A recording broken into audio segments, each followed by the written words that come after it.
Nice to meet you, Arthel. Nice to meet you. Great. I'm writing my name down because, as you know, my name is Arthel. Nice to see you again.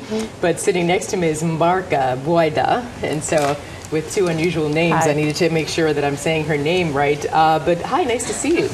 Nice to see you too. Thank you. You are here. You have a very important role, very important role. You became the youngest elected member of the Moroccan parliament.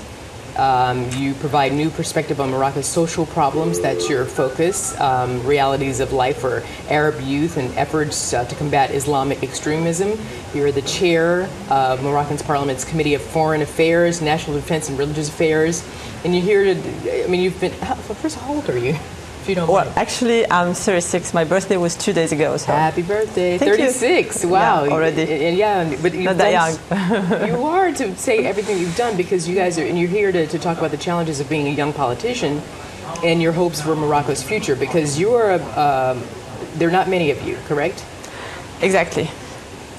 Female members of Parliament in Morocco. Yeah. And so first of all, how old were you when you first became elected? I was 32 years old, actually. 32, so, yeah. So you've been at this for 4 years Actually, I now. represent the Moroccan majority, because Moroccan Moroccan population is very young. We have a very important youth rate in Morocco. But unfortunately, in the parliament, the average age is higher than that. Right. And so now with you being there and more people like you being there, even though you're still a small percentage, right? A very small percentage. Listen, we have, we made a sort of quota system to allow women to get to the parliament in 2002. And now we have 10% of MPs who are women in Moroccan parliament. Mm-hmm. We're trying to reach more, and then I'll explain to you all these reforms whenever you want. I would like to know right now, what's your focus? What are you... No, but hold on for me. I do want to ask you one other thing, personal question. That is, at 32 years old, how long had you been yearning to become a member of parliament so you could actually make change from an official standpoint? Well, listen, the thing is, I have always been a part of the youth section of my political party since I was 18. So somehow probably I had this political training. And on the other side, I'm originally from the south of Morocco. You know that the south of Morocco is the Sahara, and there is like an international conflict in the Sahara. So I've always been very involved in that topic, being from this part of Morocco. So I think I was more or less ready to this challenge. Mm-hmm. Was it difficult? Well, it's always hard to get into politics because. But I mean, hard to become elected because it's by popular vote, right? Exactly, it's a popular vote. Actually, I did in 2007. That was the year I was elected for the parliament. I went to the parliament through the national list, which is the quota for women, but it's still. I mean, it's a direct vote through this national list, and I had to. The challenge was inside my political party to convince them to make me in a good position to go to the parliament. And I was in the 4th position, even though I wasn't sure that I would go to the parliament. So I was also surprised. Well, congratulations. Thank you. Tell me about the work, your focus now that you're there.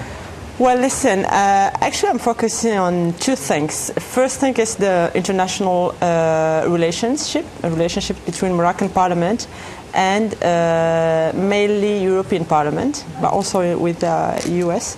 In that relationship, break it down for me. What is it that you want to sort of Well, the thing is, what I have to about? tell you is that Morocco have started very important and deep reforms 10 years ago, right? And in 2008, Morocco did ask for an advanced status with Europe, which is like privilegious partnership with Europe. And we could have it 3 years ago, almost.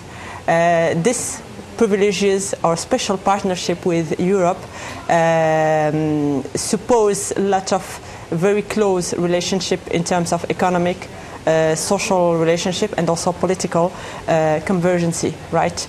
And we had to create a mixed parliamentarian committee between Morocco and Europe to follow the implementation of this advanced status. And I'm in charge. I'm in charge of this mixed committee between Moroccan and European parliaments. So this is very challenging, let's say, relationship we have. With whom? With Europe. And what would you like, say, for instance, in a perfect world, what would you like to change in terms of that relationship, your relationship with Europe?